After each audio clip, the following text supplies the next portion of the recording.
time I've been hearing about secret societies. Some people claim they are harmful organizations, and others say they are useful to society. I think their story is important and could be affecting our lives. There have always been secret societies to retain knowledge. In the Arab world, was completely fascinated by the idea of secret societies, Western secret societies. There are all sorts of secret societies. There are political ones, there are criminal ones, and indeed there are occult ones. The facts are there. It's just that we each sometimes interpret them differently.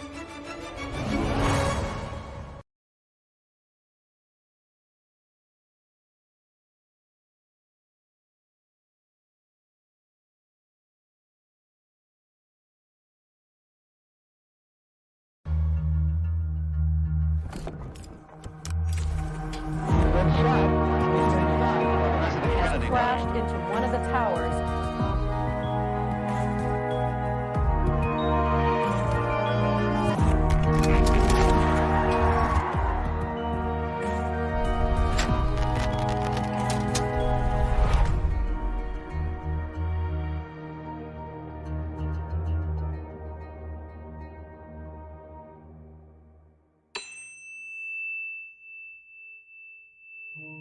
Secret societies are fiercely compartmentalized, but there's a level above that. That's where the real game is going on.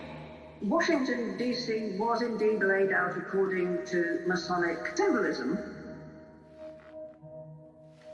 Do secret societies exist? And are they trying to rule the world from the shadow?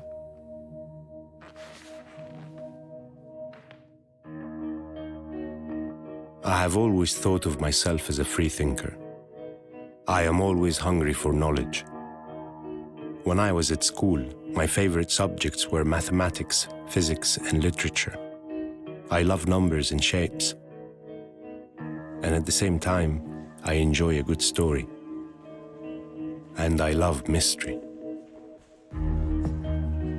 Mysteries generally propel my curiosity and need to know.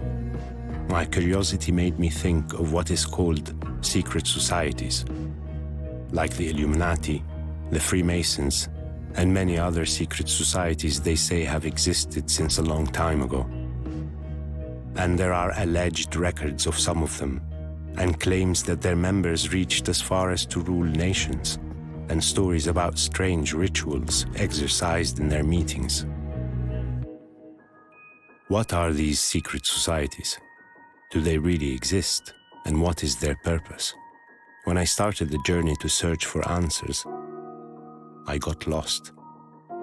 Lost between many secret societies. Each one has its own rules and objectives. The Freemasons, the Illuminati, the Rosicrucians, Skull and Bones, and many others we hear of, and maybe others we don't. So I decided I should start by talking to someone who did a lot of research on this topic. I reached David Icke. Maybe he can show me the way. Hi, David. You have investigated secret societies for a long time. Can you please tell me more about the origins of secret societies? There have always been secret societies, well, as far back as we can ascertain, because there's always been groups of people that wanted to retain secrets, secrets to hoard knowledge. If I have a certain highly important level of knowledge and you don't, I am in a position of power over you. So the objective of secret societies is actually to keep essential knowledge hidden from the public. We live in a world that actually is made up of two worlds. One is the world that the population live in, and that is limited in terms of the knowledge that it has.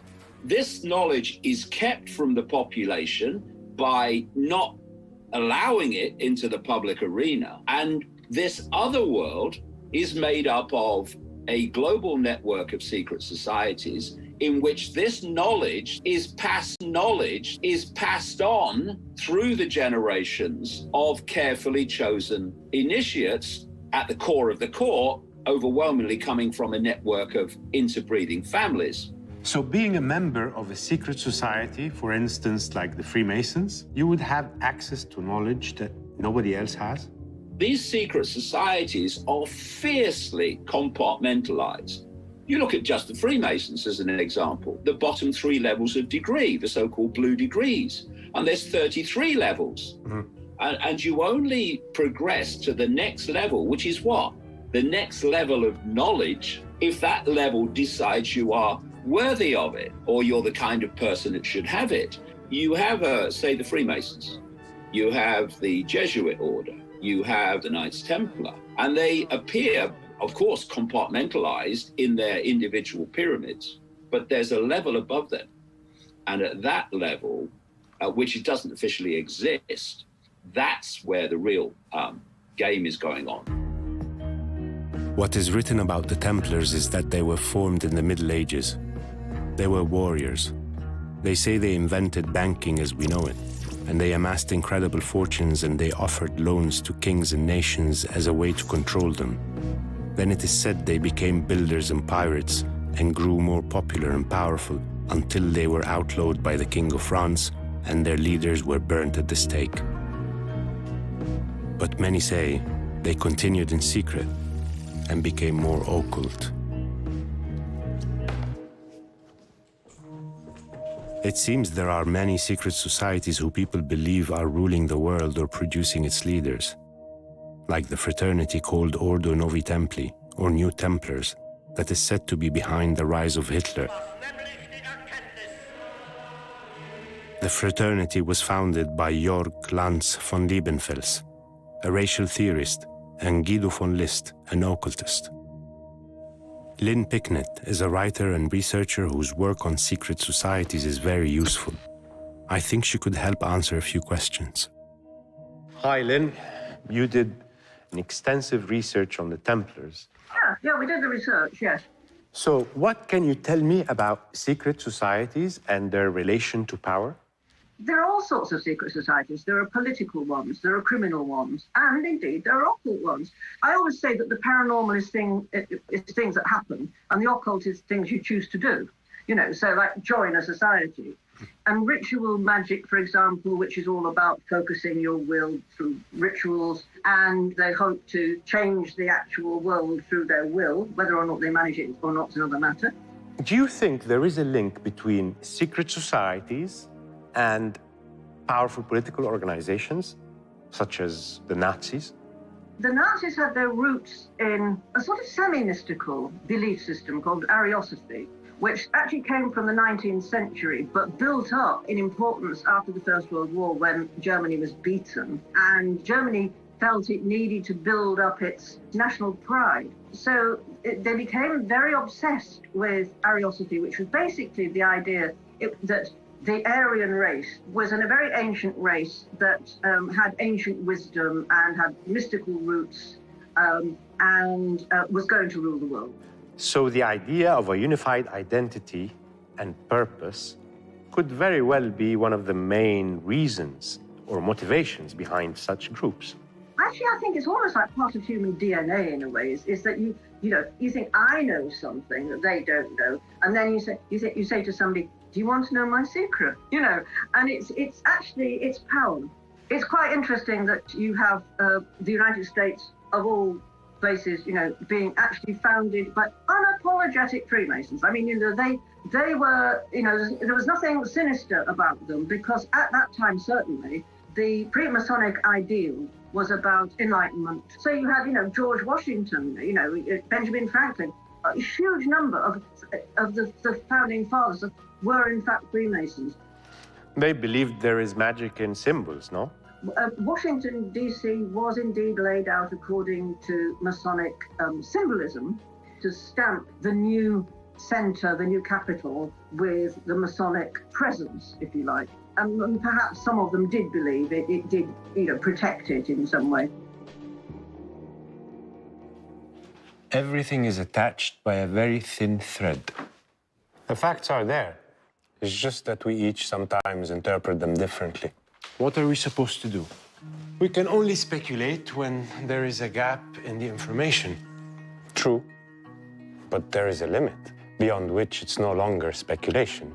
It becomes just fertile imagination.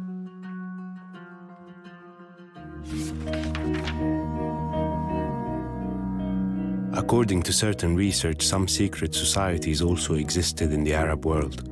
Some from a long time ago, like the Assassins and the Baktash. And it seems that they may have been an inspiration to some Western secret societies. And there are claims that some Arab Muslim great thinkers and figures were in one way or another linked to a secret society.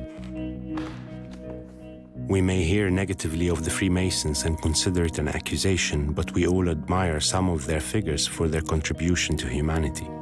This can be surprising, especially when these figures are Arabs. This is something worth exploring. I will talk to Ihab Girmazi, an MIT researcher and Harvard PhD candidate. He can tell us about secret societies in the Arab world.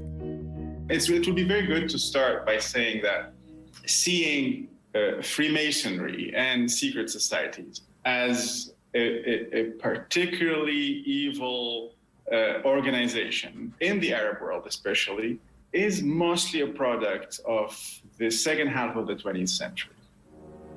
But if we look at the 19th century and the beginning of the 20th century, we would see that the elite in the Arab world was completely fascinated, actually, by the idea of secret societies, Western secret societies, and Western Freemasonic lodges. The first reason was that the Freemasonry is an elitist group that is interested in hiring and adopting as brothers those who are proved that they are influential in their societies. The second reason, they are different from the colonial, materialist, racist program, and perhaps most importantly, that they claim they had a spiritual aspect to them. Can you please talk to me a little bit about the decline of secret societies, especially in the Arab world? What happened to them? They were so popular, and all of a sudden, everybody wants to stay away from them. The problem with Freemasonry, basically, when it started, one of them that included the elite starting having a problem with Freemasonry, happened when the colonialism ended. A lot of the local elite wanted to be as far as possible from any Western lineage. The second reason, it's an important one, is actually the creation of the State of Israel. That Zionism, in that sense, was always affiliated to some sort of a big Masonic world conspiracy. And linking Zionism and Freemasonry made it very difficult for a lot of Arab intellectuals to want to be affiliated to Freemasonry or to acknowledge the fact that they were or they want to. The third one, perhaps, is that it is true that, especially, and this is relatively new, in the last 30 years mostly, but in a sense, the link between Freemasonry and occultist societies and Zionism to a certain extent and imperial powers, that new network of some sort of a Western, all-powerful secret organizations made it almost impossible today, not very difficult, to claim any affiliation to Freemasonry without fearing the repercussions of it because of that new idea that was adopted by the public, that Freemasonry is an evil organization.